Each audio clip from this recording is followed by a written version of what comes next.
I think everybody says that when you come into a new place. I thought it'd be bigger, but it's nice. It's quite nice. I like the big island there. It's very, very nice. It's very comfortable. That's what I like about it, which is nice. So what I'm going to be talking about today is something I've been trained in and something that we all do every day of our life. And that's using our own perception to view our own life the way it matters to us. So that's perception, is seeing things in our own personal way. Now, if you look up the dictionary meaning of perception, perception is the process by which individuals interpret and understand sensory information. Essentially, how we make sense of the world around us using our senses. It's how we organize, identify, and interpret the information we receive through sight, sound, touch, taste, and smell. This interpretation is shaped by our past experiences, knowledge, and expectations, making it a subjective process. And I would also add into that, it is shaped by our trauma. If you've had any kind of trauma in your childhood, this life today, whether it be 10, 20, 30, 40, 50 years later, you are looking through a lens of trauma.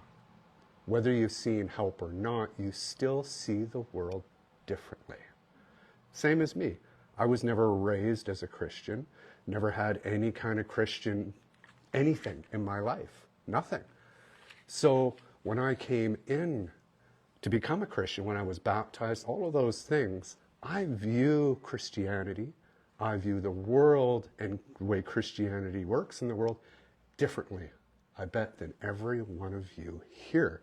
And that's because of what I've gone through even before I was a Christian, even some of it when I am a Christian, but a lot of it was before. So I see it very, very differently. Even when Christine and I perform songs, we used to do it a lot more than we do now. And I didn't know any of these songs. I didn't know the cadence, how they went, the rhythm, the tone, nothing. So I got the sheet music and I start playing one of these songs and I'm like, I think it goes like this. I got no idea. So I start playing it and Christine's like, I like that. It's a little bit different. So she's like, well, let's do it that way. So we'll do it that way at churches. Now, let me say, some people, depending on the church, some people appreciate it. There are some, though, that'll come and go, I see you made it your own. You know by that tone, they didn't quite like it. They like it the old-fashioned way. That's fine. Everybody to themselves, and that's okay. So, perception. I'm going to be adding a lot of stories. I find stories just make it much more clear. We just went to a memorial last weekend, and it was for my best friend. He was the best man at my wedding. I was in his wedding party. We knew each other for the last 30-some years or so. And so he was my best friend for my adult years. My best friend for my childhood years, he passed many years ago. This friend of mine, we were identical. We perceived things exactly the same. Even when I became a Christian, we still saw life the same way. Now, that's kind of a conundrum because you'd figure Christianity, the mind of a Christian and the mind of somebody who's very secular, is going to be quite different, the way you look at the world. Yet, we still saw things the same. Why? It's because we had the same childhood experiences. We were both traumatized by being, how do I want to put it lightly? My mind's not working very well today, so words are coming hard today, sorry. We were both traumatized as children, I'll just put it that way. The same type of traumas we had. So, growing up, we both looked at ways to stop the pain of the trauma. We both became alcoholics. So we both had the same mentality of how we viewed the world. When I became a Christian, it helped ease a lot of that pain. But I still looked at the world much the same as he did. And I found that very interesting, that we could still see it because of our past. We interpreted the world and saw it in the same way, despite being a Christian. Maybe that means I'm a bad Christian. I don't know. Another thing that we noticed there, and this goes with perception too, it was like we were in a different world. When we went to this memorial, like even I thought, I'll know 50% of people there. He's probably got all kinds of family and people he went to school with that I would not know. I knew maybe 5% people there. It was very interesting. He used to be a Boilermaker, and all of the Boilermakers he worked with in Alberta came. Every one of them, all wearing black hoodies that said Boilermaker, you know, local this on it, whatever. But it was just a sea of black hoodies. And the F word was like every second word out of everybody's mouth. So it was like we were in a different world there, but we all were viewing the same thing. And we were all perceiving the loss of Drew in the same way, even though we had different lives. I know I'm off on a tangent there, and it's a little bit subjective. There's that word again. And subjective, like I said, how we interpret the world is very subjective. What does subjective mean? It means we personally look through the world differently. That's what that means. It means we look at things differently. So another perception that we had recently, Nathan and I, we went to a concert. Nathan took me to a concert in Vancouver. I was not looking forward to it because I don't travel well. Long journeys on a car just don't work well for me. And then going to the city. I do not like the city. I never have. I don't think I ever will. I have a bit of claustrophobia, and having those buildings surround me, I just feel like there's no escape. For me, I have a hard time breathing, and with so many people everywhere, it was like, But we went, and it was good. We got there. We had a little bit of trouble because they had roads blocked off and all those one-way streets. Another reason why I don't like Vancouver. But we got in there, we got to the concert, to the building at Rogers Arena, went to have something to eat. And when we were leaving, we asked the guy at the front door, can we enter? Because where we ate was a part of Rogers Arena, asked if we could enter for the concert there. And the guy said, well, sure we can. And he said, do you need any help? And Nathan said, can you get my dad a wheelchair? Usually when there's lots of people, airports, places like that, I have a real hard time being shoulder to shoulder with people because I'm uneasy as it is, and that just makes it, for me, much more uneasy. So a wheelchair works better for me. So the guy said, I've got to call the perfect person. So he calls this lady up. She comes over with a wheelchair, and she says, I'm going to take you to your seats. So she asked the seats, and Nathan showed her the seats on his phone, and she's like, no, you're not going there. She's like, I'm going to take you somewhere special. So this lady took us to an area they usually have for like the mixer boards and all of that. They had it down on the floor. So this whole area was empty. So we got to sit there with chairs like this, not the arena chairs, nobody behind us, nobody in front of us, just a railing. Our seats were up there. We were here, and there's the stage. It was quite wonderful that we got there. And she said later that I'll have somebody else pick you up. So at the end of the concert, and another thing with the concert for me, which was hard, is strobe lights. I was worried I'd have a seizure. So by the end, I was starting to have a little. When a young guy came, took me in a wheelchair, took me to the door. He's like, do you have a cab? Do you have a car? And I'm like, no. I'm like, we're at the Sandman up the street here. He's like, oh, that's too far of a walk for you. I'm going to wheel you all the way there. All of his workers with him there were saying, you can't do that. You're not allowed to do that. And he's like, I'm going to call someone and ask. And he's going to call Patty. Patty was the lady who first brought me there. She's the manager. And he calls her up and she says, but of course you can take him there. So he came back and he told all his workers, but of course, she said. So off he wheels me up the street, through all this traffic, right to the lobby of the hotel and drops me off. And I thought, wow, he didn't have to do that, but he did it.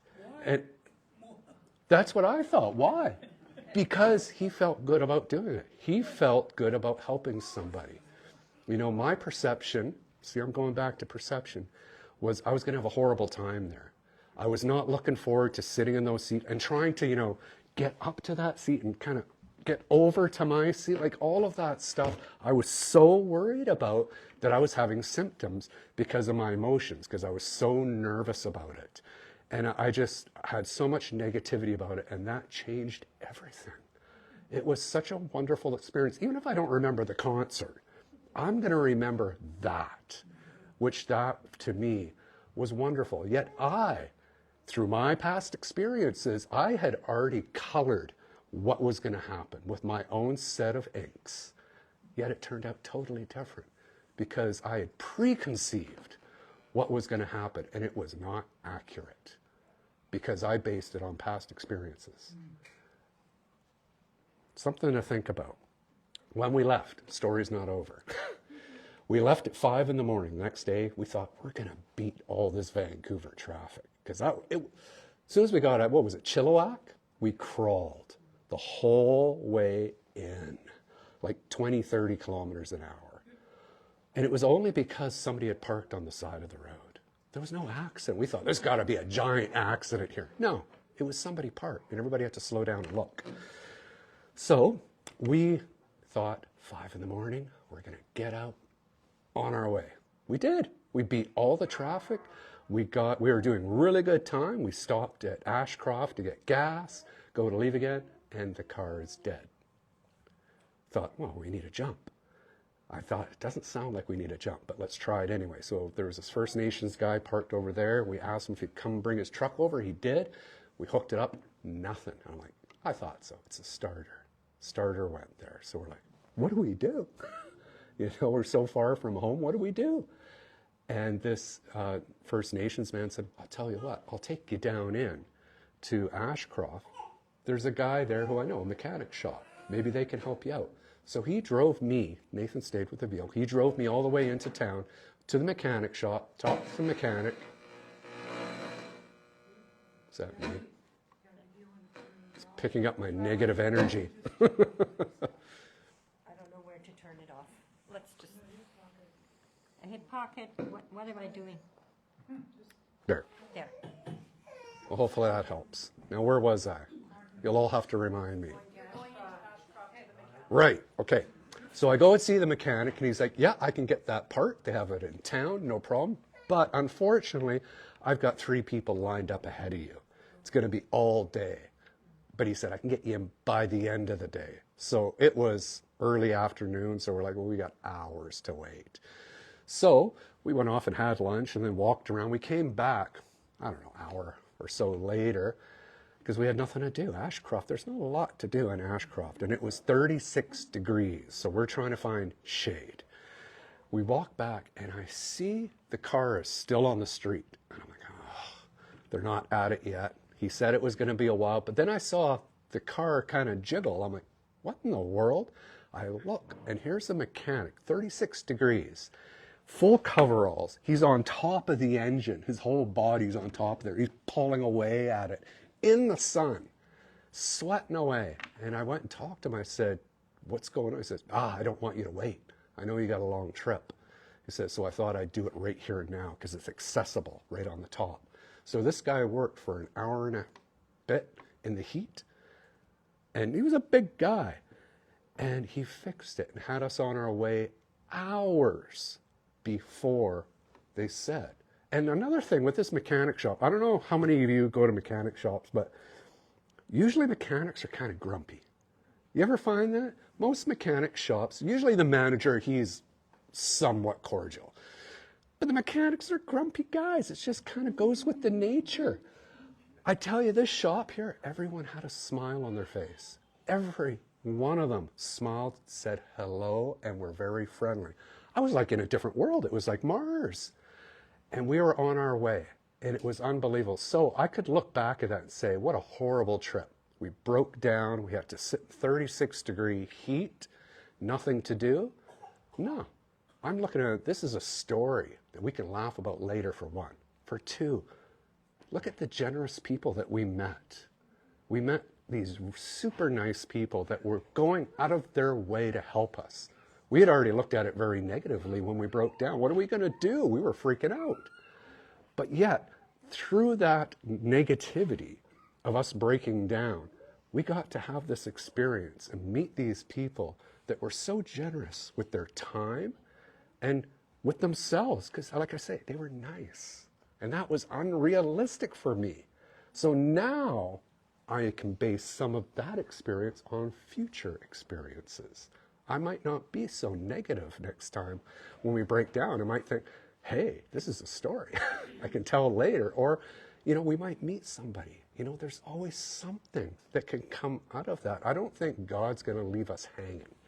Something goes wrong, I think he's got a plan for something to happen there, whether it's an experience of meeting people, talking about our own experiences with people, whatever it is. I think he's got something lined up. So we need not be so negative about our preconceived notions. All right. Another thing that somebody might perceive differently than others. I have.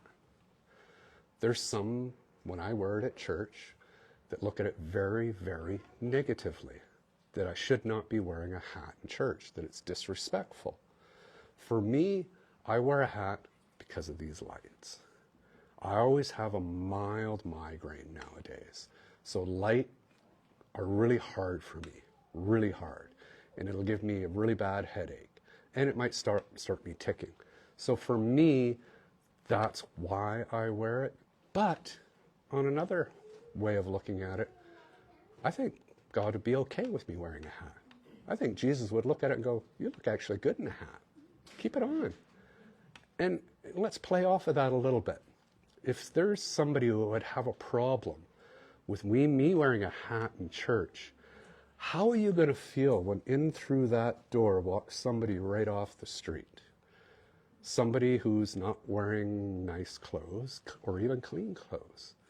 Baseball cap, unshaved, smelling a little bit odd.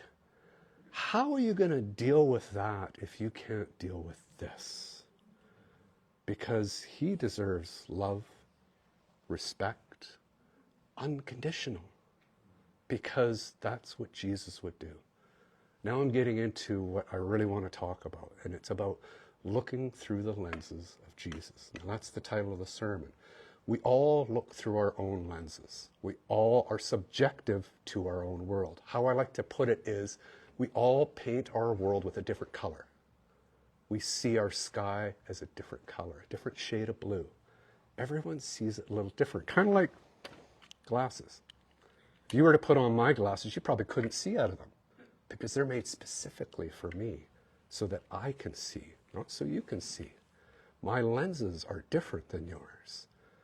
When you look at the world, you see it differently. When you see a person on the street, you will see them differently than I see them because of my past experiences, because of who I am, because of how I see the world. Now, wouldn't it be wonderful if we could see how Jesus sees things?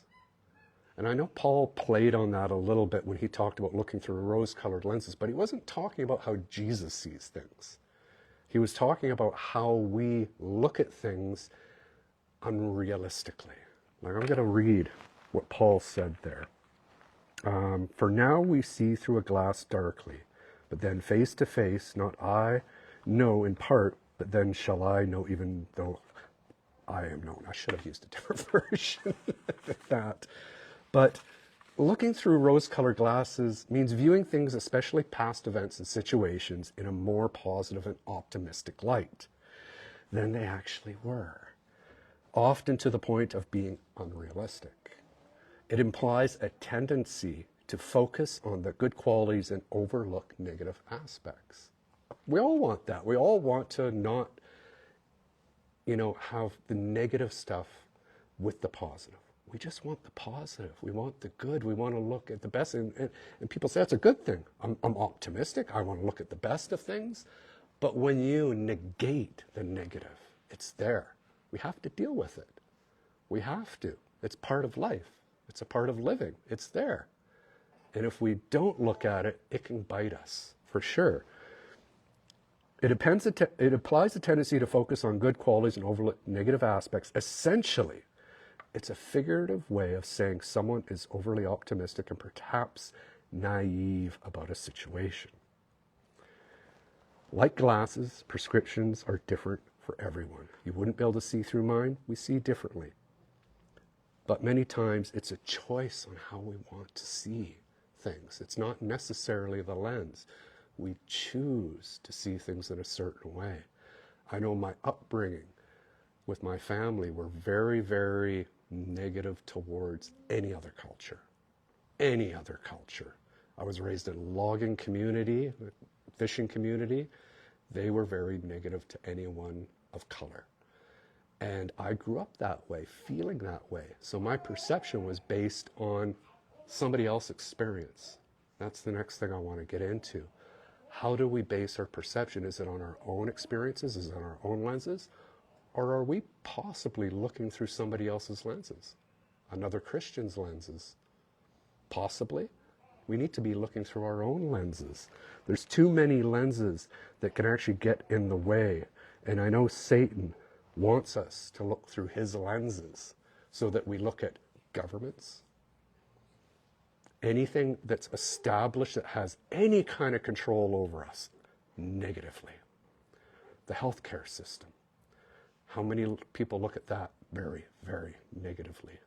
He's laughing. He's just laughing at us throwing poison in each other because of our perception of one another. It's what he wants. He wants us to tear each other down and apart through perception on how we see each other and how we choose. And it is a choice.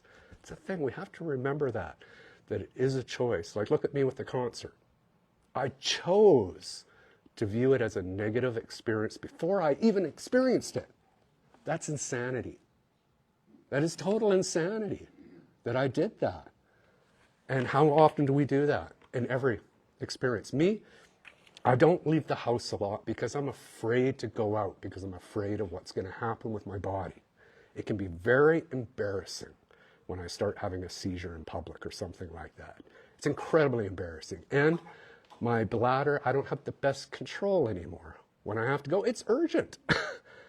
And I'm scared to be in public. So my perception before I even leave the house is that I may have a negative experience out there.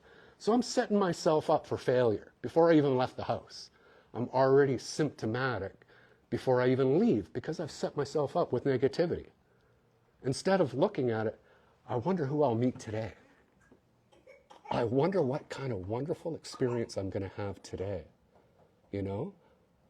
I had a choice on how I wanted to see that. I chose negativity. I chose it.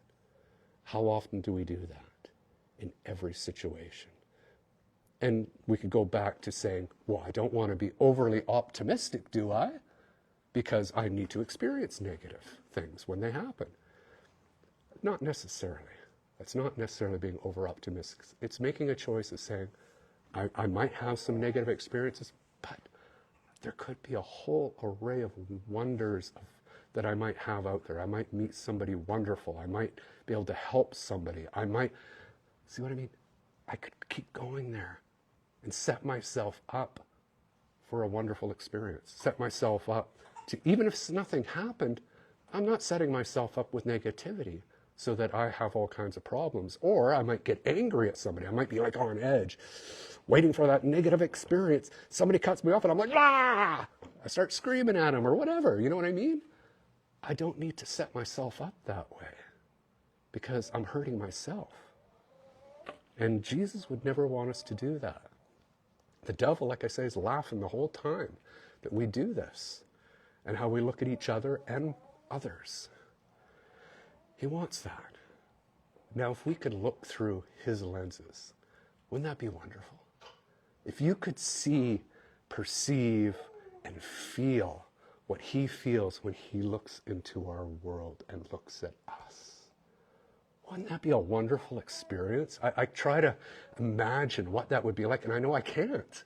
I just can't imagine it, what it would be like to see people the way he sees them, because he sees the good. He knows the start from the end. He knows everything about you, every tiny bit about you, but he chooses to see you in the best light possible because he loves you. He cares for you. So he will choose to look at you with wonder and awe and love. Wow, would that be incredible to be able to do that? To be able to see that way? I know we will one day, but right now it would be so wonderful to have that opportunity to see people and ourselves.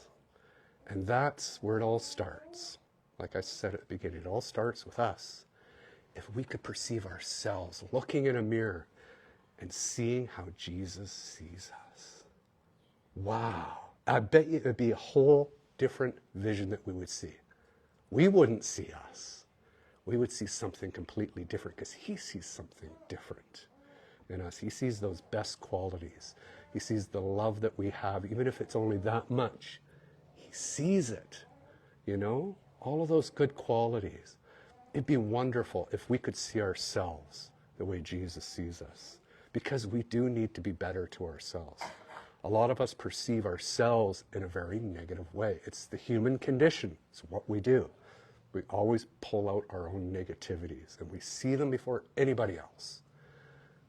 If we could only see every positive thing within ourselves, view ourselves as Jesus does, as that positive, loving, caring individual, wouldn't our lives be different if we could perceive ourselves as he does?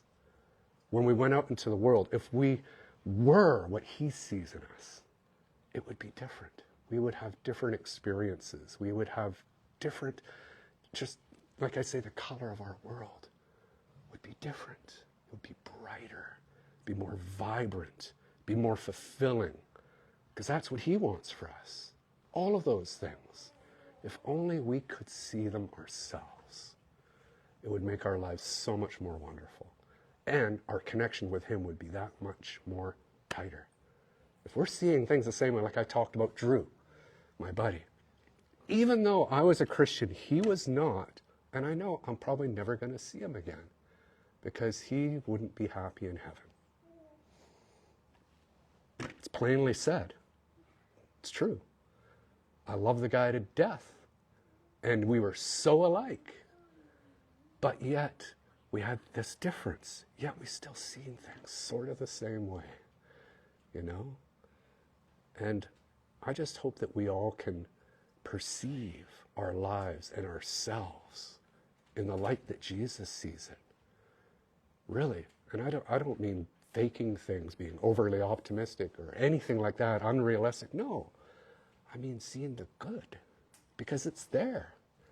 We just choose not to see it sometimes, but it's there. Even this person living on the street. I came out of Freshco, pardon me, a couple weeks ago, and there was a lady sitting right in front of the handicap sign on one of those little stone pillar thingies.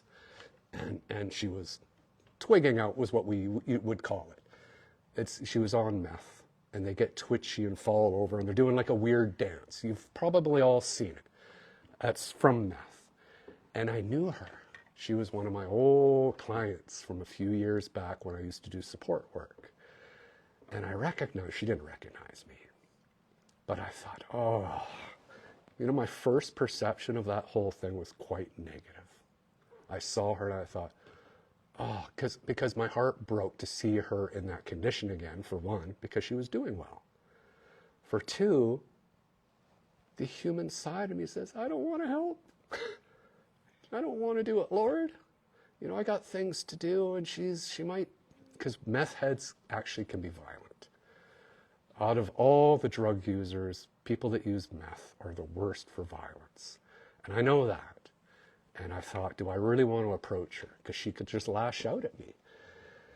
And I thought, well, if it was me and I dropped my cane and somebody just thought I was some druggie, I was dressed, say, in my work clothes from cutting wood, and I'd fallen over, somebody just might think it's some druggie. And I thought about that for an instant. And I thought, it's the right thing to do. And I went and helped her, and it was a wonderful experience. I tell you, it was actually really good. I helped her up. I checked her injuries. Some other people came and gave her some water, and I see if she wanted to go to the hospital and stuff. She just had a bit of a bruise on her head because she fell off of the little stone, whatever, cement thing. But it was a good experience. You know, I had already played it out that it was going to be something negative to me, my experience. See, I'm totally looking through my own lens here of how it's going to affect me, not even thinking about her. But soon as I changed that thought, the perception away from myself towards her, it changed. And it was a good experience. You know, she thanked me. Everybody around was so friendly. There was no negativity, nothing. It was actually really good. And I thought, wow, how many times have I done that? When I've just walked past or not stopped the vehicle or whatever, because I have a preconceived notion, this is going to be negative towards me. Instead of thinking outwardly, how can I help? How can I make their negative experience better? You know, perception is a choice. And I know myself, I need to choose more positively. I need to think more positively. Because the only one I'm really hurting is me. Realistically, it's the one I'm hurting. So if I choose to be more positive, I will be more positive. I will have more positive experiences if I choose to be positive. Those colors in my world will become much more vibrant if I choose to see the world in a different way. I think that's all well, let me just check my notes. That is. I don't think I have anything else. If anybody had any questions, I'd take a question. If not, run. And I think our present world Yeah, puts us on edge and helping us. totally does. Because you hear stories where a good Samaritan goes to help and ends Yeah. up getting stabbed or something. You brought me to something I was going to actually bring up. Thank you. When we watch the news, we choose to watch it but once a month, just to make sure the world's still around and it hasn't exploded and somebody forgot to tell us. So we'll watch it about once a month. And you know, it's the same thing over and over again. We're watching the devil's playground, is what we're watching. And it's like entertainment. That's what it is. It's all these negative things that happen to other people, whether it's in our own backyard or in another country. It's negative experience. It's the devil's playground. We're watching what the devil is laughing about. And he's laughing that we're watching it in an entertainment style of programming.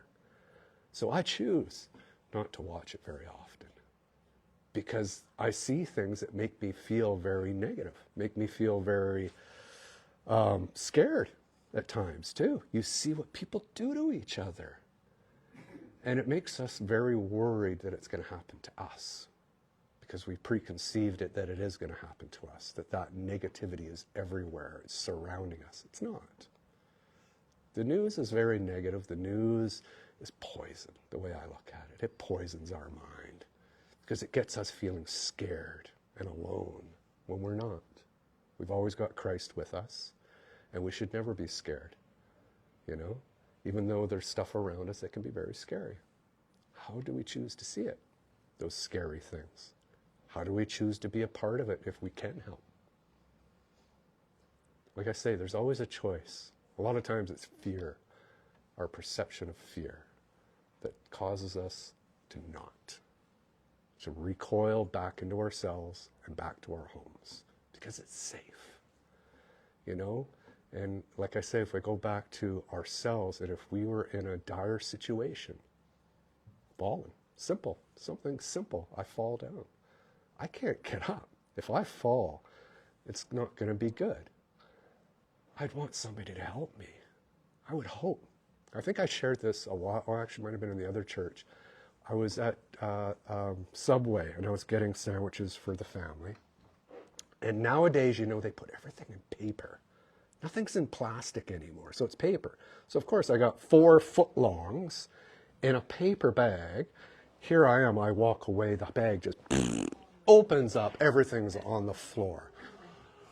I go down to pick up, I drop my cane, and I'm down on one knee. I'm embarrassing myself. This elderly lady come up, she packaged everything up for her. She lifted me up and guided me to my vehicle. Now that was a humbling experience, I tell you. And it changed the way I thought about elderly people. I thought, not very helpful. That was in my mind. very elderly people are not helpful. All of these things I wanted to say. And I'm just being brutally honest with you. But it totally changed the way I felt about it. I thought, wow, who am I to judge anybody? And you know, this person come up and helped me, probably 20 years my senior, like I was 20 years their senior. And it was a very humbling experience. And it did change the way I looked at things, you know? And I'm just sharing that because I had my own preconceived views. And it was wrong. It was totally wrong. And I see that now, you know? But it took an experience, a negative experience. Like I say, we can't not experience negativity. It's a part of our lives. But sometimes that negativity can open up to an experience that is so positive, and it will change our color of our world. It will change our perception of ourselves and how we connect with our world. So I think I'll stop there. Otherwise, Ron, go ahead. I'm so impressed with the younger people now, teenagers. And I was going into the 7-Eleven. I've reached an age where there was a group of high school kids around there, and I'm kind of get in there before I'm mugged. It's a gang. But as I went towards the door, 2 or 3, and here, sir, let me get that door for you.